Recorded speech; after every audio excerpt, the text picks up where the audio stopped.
赖清德，中华民国现任副总统，也是下一任中华民国总统啊。他刚刚当选《时代周刊》2024年度的百大风云人物。给他写推荐语的呢是前驻华大使啊，叫洪博培。洪博培啊对赖清德的评价，我觉得还挺准确的啊。他说赖清德啊从小出生在一个矿工家庭，非常贫寒啊。后来呢，他在哈佛大学读了一个公共卫生方面的博士学位。但是现如今他身上的职责啊，早已经超过了公共卫生领域啊，因为他当选了台湾的总统嘛。但是大陆中国啊，正在拼命打压这一个自由民主的国家。但台湾这个国家又非常重要啊，生产着全世界1半的芯片。所以你想想，赖清德的选择就不仅仅体现着两岸关系，他有可能啊，事关整个世界的格局，也事关整个亚洲民主的未来。这个点我觉得说的真的挺准确的。赖清德当选之后，可能最重要的面临的就是如何处理跟中国大陆之间的关系啊。我一直觉得赖清德当选《时代周刊》的百大风云人物一点都不例外啊，因为啊，这个按照惯例，台湾的总统啊当选中华民国总统之后呢，都会入选《时代周刊》的百大风云人物，比如说更早的马英九，包括后来的蔡英文，也包括现在的赖清德啊。实际上，蔡英文还当选了2次，所以赖清德今年当选实际上不意外，但是稍稍有点早。为什么说有点早呢？因为《时代周刊》的年度风云人物虽然是2024年的，但实际上是依赖于这些新闻人物在前一年的表现。但是呢，赖清德啊，实际上是今年1月份才当选中华民国的总统嘛。让我们用热烈的掌声欢迎未来的总统、副总统。感谢台湾人民共同写下了民主的新页，并向世界展现了对民主体制的珍惜，这是我们永不放弃的坚持。就任要到今年的5月20号，所以在去年的时候，赖清德可能他真的还不具备这么强大的世界影响力。他是今年当选了台湾的总统，中华民国的总统，才具备了这种影响力嘛，所以他明年当选是比较合适的啊。那今年稍微有点早。今年呢，跟赖清德一起当选的华人呢，还有这么几位啊，一个是中国的国务院总理李强。李强呢，说实在当选有点晚，为什么？我给大家讲啊，李强的这个推荐词里头讲到啊，李强过去啊，一直来自于中国的经济发达地区啊，浙江啊、上海啊，上海的市委书记啊。过去呢，大家也一直认为他比较推崇市场经济，但是在2年前啊，上海搞那个大规模的封城啊、动态清零的时候，非常残酷啊，使得他尊重法治啊和市场经济的这个声誉受到了非常大的影响。但是呢，由于他忠心耿耿地执行习近平的防疫政策，也受到了奖励。什么奖励呢？就是当选了国务院的总理。这个推荐词啊，不像是给李强写的，像是给习近平写的啊。第3个人物呢，就是王传福。王传福大家都知道是中国比亚迪的董事长啊。他之所以当选这一次《时代周刊》的百大风云人物啊，是因为王传福所代表的中国新能源汽车啊这么一个群体啊，成功的帮助中国成为了世界上最大的汽车出口国，这是一个历史性时刻。大家都知道，过去啊，世界最大的汽车出口国一直是日本，日本霸占这个榜单几十年啊。但是就在去年，中国成功的反超日本，成为全世界最大的汽车出口国，这真的是一个历史性时刻。而完成这个历史性时刻的时候呢，就是一个很重要的中国的新能源汽车群体异军突起。这个我们在前几天节目里头讲过，今天我就不展开讲了啊。时代周刊敏锐地看到了这一点，就是把王传福纳入到了今年的百大风云榜。我觉得这个也是非常准确的啊。那么今年总体来讲，入选百大风云人物的中国人不是很多，但是我想就着这个榜单讲一讲《时代周刊》啊评选的几个榜单，以及这个榜单他们对中国当选的新闻人物的观察，这背后啊他们的逻辑以及他们的不足啊。《时代周刊》呢一共有3个新闻榜单，第一个榜单呢叫年度风云人物，这个呢是1924年开始搞的啊，已经有100年的历史了。当年据说《时代周刊》好像没有什么新闻了，就搞了这么一个评选，每年评选一个年度风云人物。因为《时代周刊》啊，每一期都有封面嘛，这封面过程中间经常有一些新闻人物啊，这封面人物中间，可能会产生一个年度的新闻人物。这年度的新闻人物是评选的啊，搞几个候选人，然后有一个投票机制，最后谁当选成为年度新闻人物。这个年度新闻人物啊，应该说他不具有道德色彩，他只是说这个人对这一年的世界有足够的影响力。比如说希特勒就当选过啊，希特勒肯定不是好人嘛，斯大林也当选过，斯大林也不是好人嘛啊。那么这些人他都是因为对这个世界具有足够的影响力而当选啊。中国呢，邓小平2度当选，1979年和1985年啊，2度当选《时代周刊》的年度风云人物啊。应该说这个邓小平的当选，我觉得还是恰如其分的啊。后来在1999年的时候呢，《时代周刊》又搞了另外一个评选，这个评选呢就叫20世纪100大风云人物，也就是说对20世纪影响最大的100个风云人物。这个风云人物的榜单里头呢，中国人就只有3位了，一个是毛泽东，一个是李小龙，还有一个坦克人。毛泽东当选呢，我觉得也没什么问题，因为毛泽东你不管你喜欢他还是不喜欢他，他确确实实是20世纪影响最大的政治人物，他的影响力不仅仅限于中国，他对整个世界的格局也有比较大的影响啊。尤其是他的输出革命理论，你想想毛泽东这输出革命，那当年的越南、柬埔寨、那红色高棉、波尔布特，包括这个马来西亚、日本的赤旗军，都是毛泽东的输出革命所导致的。他是一个更激进的马克思主义流派啊，这个更激进的马克思主义流派给这个世界带来了非常深重的灾难。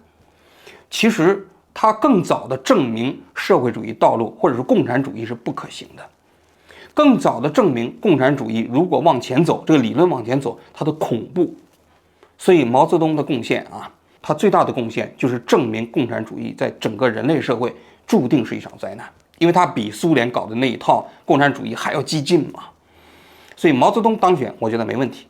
那么坦克人的当选啊，应该说这主要是一个道德评价啊，就是说坦克人大家都知道，1989年的时候，这个中共的军队冲到北京城里开始镇压。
这个坦克人非常神秘啊，因为当时89年的那种状况呢，谁也不知道这个人是谁。然后事后呢，中共也从来没有公布过这个人的身份信息啊。事后好像还有外媒记者问过江泽民，江泽民语言不详。Of that one young man in front of the tank in Tiananmen Square, that to me means Chinese dictatorship. That's a wonderful symbol that hits me in my heart about dictatorship in China. Don't need translation. I know what you say. I'm very willing to answer these questions because Barbara Walters of ABC had asked me the same question about 10 years ago and gave me a photo. And I said this young man was not arrested and did not get hurt because the tank stopped in front of him and refused to crush him. And Barbara also gave me the name of who she believed was the young man, although I may have forgotten the specific name. But I asked people who were working with the public security agencies to use all of their networks to check out the whereabouts of that young man. And after a month-long investigation, I could say for sure that this young man has not been arrested. 所以这个人到底是什么人，始终不知道。但他成了89年民众抗击中共、镇压民主运动的一个象征。所以坦克人在国外的很多评选过程中的评价非常高，跟我们现在的彭载舟差不多啊。彭载舟事件当然有名有姓了啊，但它是一个象征啊，它带有强烈的道德评价，就认为他是个英雄。虽然他以一己之力打出坦克，他是一个了不起的英雄。这种英雄气概其实对人类历史的影响不可低估。有的时候，实际上你这个不仅仅是拥有权力的人对这个世界有影响，拥有巨大道德勇气的人对这个世界也有影响啊。第三个人物就是李小龙。李小龙大家都知道啊，这是截拳道嘛，全世界有很多人都是通过李小龙啊，了解了中国功夫啊，就这三个人。我个人觉得这个第二个榜单过程中间没有邓小平啊，是一个巨大的遗憾啊，因为老毛对中国的影响毋需质疑，对世界的影响也毋需质疑啊，确确实实有这个分量。但是邓小平对中国的影响，即便是在20世纪来讲，也不低于毛泽东。因为老毛我一直过去讲混世魔王嘛，他当选了之后把中国折腾了30年，又是大跃进啊，又是反右啊，又是文革啊，人间地狱。但邓小平把这拨乱反正呢，开始走上了改革开放之路。你想想，今天中国对世界的所有的影响，肇始者那就是邓小平，他就是改革开放的总设计师嘛。所以邓小平对中国的影响，也包括对世界的影响，都不低于毛泽东。这一点我觉得啊，这个20世纪的100个风云人物没有把邓小平提名进去啊，可能很大原因是跟那坦克人有关。那坦克人呢，取代了邓小平。如果没有89年，肯定邓小平当选。但在我看来，即便有89年，邓小平也应该当选。他应该把别的国家的一些人给挤掉一个，邓小平当选，这才比较合适啊。这是第二个榜单。第三个榜单就是从2024年开始啊，《时代周刊》就开始搞每年的100大人物的评选。那不是过去不是搞100年的100个人物吗？2024年开始就是每年选100个人物，这100个人物分为5个领域，一个是领袖，一个是思想家，一个是科学家，一个是艺术家，还有一个企业家。他们讲了有3个标准入选的。第一个标准呢，就是这些人拥有巨大的权力，可以支配公共财富。你比如说，就是我刚才讲的老毛，那你不能说老毛是个好人。比如说金正恩，你肯定不能认为他是好人，对不对？是个大独裁者，是不是？但是由于他太重要了，因为他可以左右地区形势，他自己做的那个决定对世界有足够的影响力，所以会当选。第二个呢，就是说道德楷模。这个人他可能没有太大的权力，但是他确实是个英雄。你比如说前几年的四通桥的彭载舟就当选了啊，包括他香港的黎英智也当选了。这些人物他可能没有那么重要，但是他是了不起的时代英雄。我们通过这些时代英雄身上所具有的品质品格，可以体会到这些人物对时代的影响，以及包括他们对后世的影响。第三个标准，这些人物啊，他可能现在一般人不一定知道他，但是他行为的影响力啊，实际上是非常巨大的。这个多数都是一些比如说思想家呀，或者是科学家。举个例子，像屠呦呦当时当选，那就是因为他们所搞的这样的一种科学研究啊，它本身对这个时代具有非常大的影响力。这个呢也是一个评选标准啊。所以呢，《时代周刊》反复强调的是，当选这个100大人物不代表一个道德评价，有可能你就是因为是个你坏到一定程度也可以当选啊。但是多数情况下，一般人都把它当作是一种正面评价，所以很多人当选之后都会感谢，然后甚至会很激动，是吧？包括这次赖清德当选了之后，那台湾总统府也专门发表致谢啊，赖清德也发表了啊。所以多数情况下，还是大家认为这是一项荣誉啊。那么我紧接着就要分析了一下啊，就是这些年这几个榜单入选的这些中国人怎么来看啊？我一直认为啊，就是《时代周刊》对经济领域的中国这个人物的入选还是比较准确的。你比如说这些年啊，像马云、马化腾，也包括像王传福，也包括曾毓群，这些新经济时代的这些企业家都入选了，包括张一鸣。那么其实这些知识英雄啊，也是代表着中国现在经济发展的一个这个潮流嘛。所以这些人的入选就说明他们对经济领域的知识英雄看得非常准，包括美国的马斯克，那也是几度当选嘛，他看的也是比较准的啊。社会领域内呢，有些看的也比较准。你比如说胡舒立，他就曾经当选过。胡舒立应该说在国际上的知名度不是特别高，但是呢，胡舒立曾经当选过百大风云人物。记者中间，柴静曾经当选过。2015年，柴静因为搞了一个纪录片叫《穹顶之下》，当时一纸风行，洛阳纸贵，几乎中国人都看过啊。所以呢，柴静当选了那一年的年度风云人物。跟柴静同一年当选的，其实还有一个人特别有意思，就是卢伟。卢伟那一年正是网信办的主任，卢伟实际上是知道这个穹顶之下的。那背后的故事我有机会再讲啊。那么卢伟的当选，我认为具有极强的前瞻性。为什么这么讲呢？因为网信办这个部门，现在大家都知道，它其实权力非常大，在中国早就超过了中宣部。但是当年实际上没有多少人认识到网信办这个部门对于中国来说的重要性，它影响了整整14亿人呐。但是那一年，《时代周刊》就敏锐地把卢伟放进了这个榜单，挺了不起，我觉得啊。但是我觉得《时代周刊》啊这几个榜单呢，对政治人物的观察不是特别准确。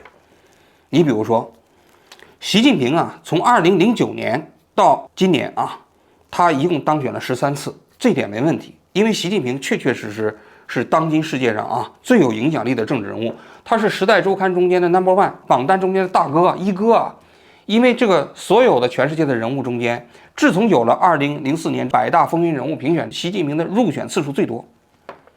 那你国外都是任期制嘛，中国都是终身制嘛，所以他可不是年年当选嘛，是吧？尤其是他曾连续10年当选，那前无古人，后面有人来者，咱们就不知道了啊。第2名是美国的那奥普莱，奥普莱就是美国的一个脱口秀的主持人。我觉得这个你可以从这个角度，你也可以看一下，这个榜单很体现美国中心主义啊。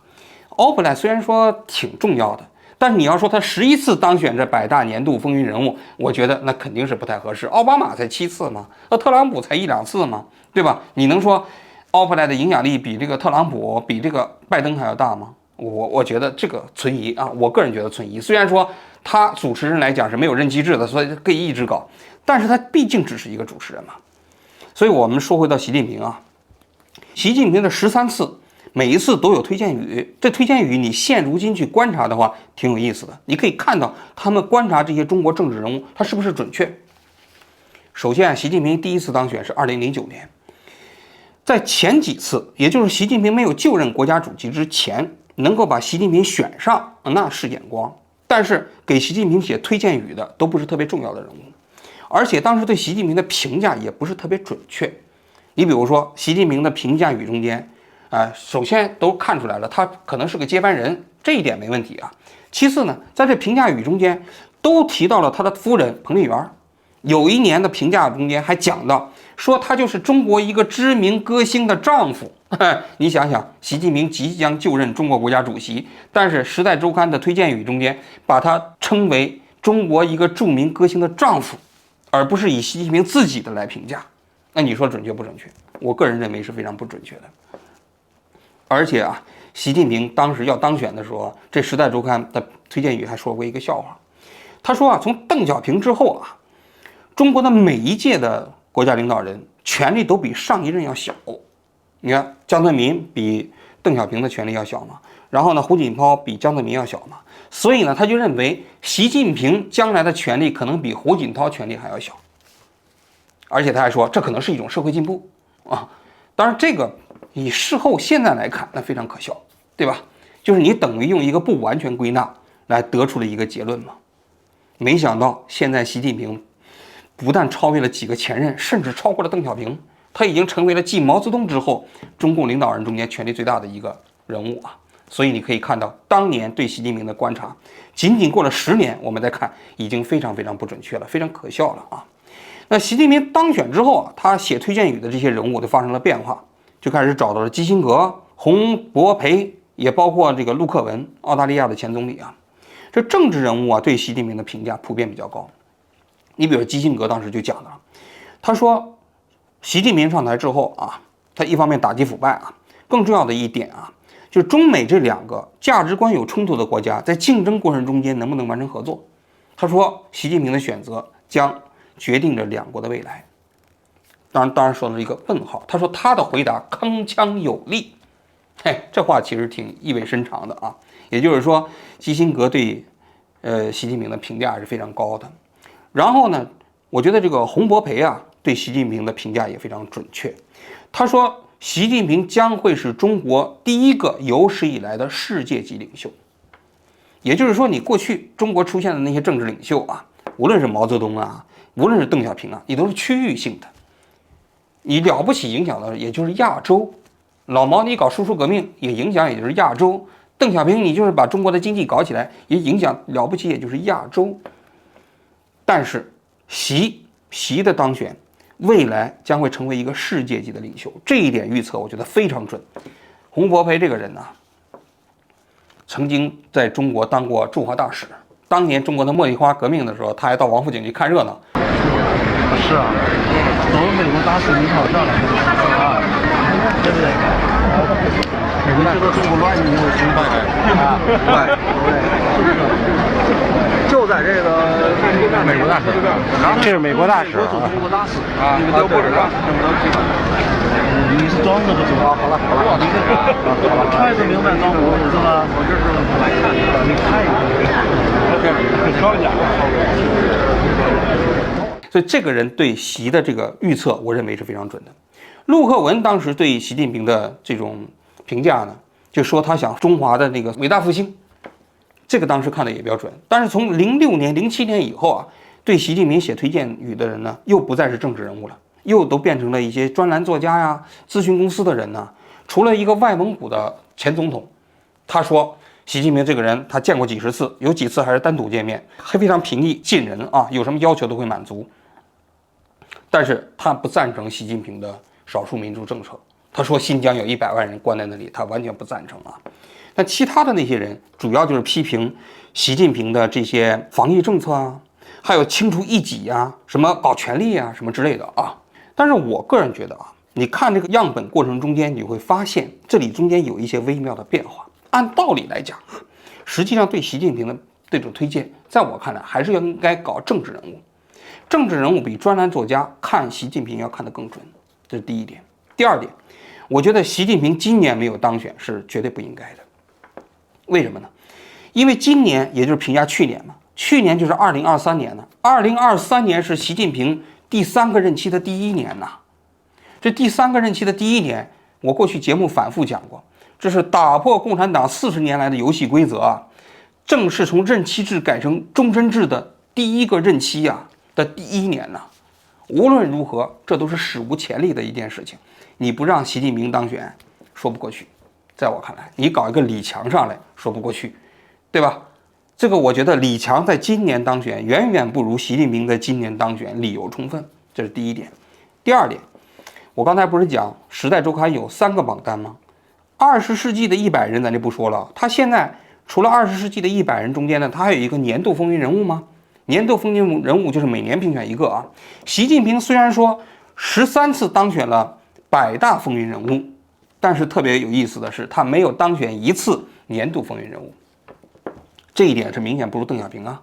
邓小平2次当选年度风云人物啊。但在我看来，习近平在过去的10年中间，肯定应该当选1次年度风云人物。他2016年的时候啊，差一点当选，是候选人。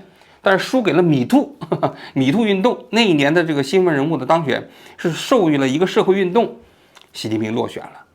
但在我看来，你连那个环保女孩都能当选，然后习近平没有当选，这说明什么？这就说明我觉得西方社会对中国社会的观察其实真的缺少判断力。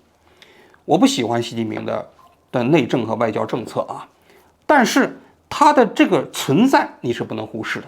他的影响力你不能忽视，你如果低估了他的影响力，那说白了，你可能是的确有可能会误判的。而且关于中国其他的政治人物，我觉得他也有一些问题。你比如说，孙春兰曾经当选过，然后汪洋当选过，但我个人认为，其实在中国你至少有2个人应该当选而没有当选。第一个就是王沪宁，王沪宁的重要性在我看来远超孙春兰甚至也超过汪洋啊。虽然说他2017年才入选政治局常委但是我过去曾经讲过，中国共产党近些年来的所有的政治理论，这个起草者都是王沪宁。王沪宁的影响力真的是超越共产党的任期的。从江泽民到胡锦涛到习近平，他的这些大手笔的政治理论都是王沪宁之手这样的一个人物，《时代周刊》竟然没有把他列进去，我觉得这就说明他对中国政治的观察还是缺乏敏锐度的。这是第一个人物。第二个，李洪志李大师啊，李扑克啊，李扑克虽然说是个，我也不说他是什么了哈，就打扑克是吧？对吧？邪教是吧？但是呢，你想在国内他搞了几千万人练法轮功，出国之后，现在海外只要有中国人的地方，还有那么多人练法轮功，是吧？他一呼百应说你们不吃药不打针，那些人就跟着不吃药不打针，那这影响力你不能忽视啊，你也得把它弄到这个百大风云人物里头啊。我不知道这个《时代周刊》是不是因为他多年前采访过李洪志啊，给他们造成了阴影啊。因为李洪志在1999年的时候还没怎么出名，《时代周刊》就派自己的亚洲记者啊采访了李洪志啊，李洪志就开始信口开河啊。当时的记者问他说：“你这个气功和法轮功有什么区别？”他说：“我们这个法轮功是气功的高级形式，比气功更科学。那练功能飞。人说你能飞，你见过能飞的吗？他说我见过太多了，各种各样飞的。他说你都谁呀？他说你比如说美国的大卫科波菲尔，他就飞过，你们不知道吗？没看过吗？这个那个是吧？然后呢，他说为什么你认为这是一个末法时代啊？他说这个因为外星人要入侵地球了，入侵人的这个思想。他说外星人为什么要入侵地球啊？因为外星人看中了人类的身体，因为人类的身体啊非常完美啊，外星人想要把人类的身体给偷走。这个访谈呢，据说是李洪志大师多年来一直讳莫如深呢，就不好意思拿出来，因为拿出来实在太信口开河了，对不对？我估计可能对《时代周刊》也形成了某种阴影啊。但是啊，你必须得承认它是个存在，而且它对华人社会的影响真的挺大的，比我大啊。虽然我这个说过很多次李大师啊，他的影响力确实比我大，这是客观存在的啊。所以我觉得李大师也应该入选这个百大风云人物，跟这个奥姆真理教那个麻原札幌，还有那个金正恩并列，我觉得完全没问题，是吧？应该把它入选啊。这个，所以我觉得对政治人物的观察啊，还是有待提高啊。其实这个百大风云人物过程中间，我觉得有一些人，就他那个第二类人间，就是现在一般人不知道，但是对未来的人类社会影响非常大的这批人，其实啊，真的是值得重视。你就比如说今年的百大风云人物中间有一个日本人，这个人叫林彦克，他是一个大阪大学的科学家啊，生物学家。他今年搞出来了一个实验啊，震动整个科学界。什么实验呢？他就是用雄性动物的体细胞，最终把这个体细胞变成了卵子，然后这个卵子本身再跟自己的受精卵受精，成功的生下了后代。他呢，生下来的就是大鼠。大家都知道啊，一般的雄性动物啊，它的基因是 XY， 对吧？所以在过去呢，只有男性和女性卵子和精子结合才能生下后代嘛。但是这个林彦克就想到了，他说，既然男性的这个染色体啊，既有 X 又有 Y， 那如果要是把这个 X 分离出来，变成 XX， 那是不是就可以变成一个卵子，再跟男性的精子来结合呢？于是他就按照这个方式来做实验，最后成功的把体细胞啊，经过干细胞啊，最后培育出来了卵子，不是人类的，是大鼠的啊。最后呢，就生下了7头小老鼠。这个实验在我看来真的是太重要了。你别看那些政治人物啊，它影响整个国际局势啊，但是真正对人类未来社会影响的都是这些科学家的发明。大家可以想一下，这项技术不出意外的话，经过若干年一定会用到人身上。那意味着什么？首先意味着同性恋可以相互生孩子了，2个男的可能就可以生孩子。这个对人类社会未来的伦理冲击和社会结构的冲击啊，是我们今天做到这里都是难以想象的。好了，我今天就讲到这里，谢谢大家。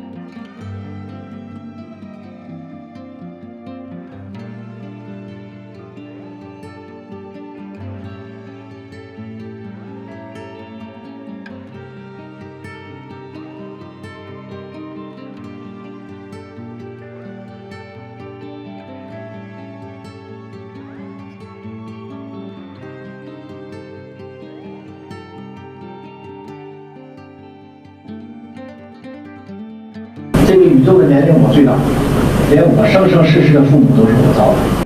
这人都不会死，都不会好死的，你放心，那都是神经有问题的人。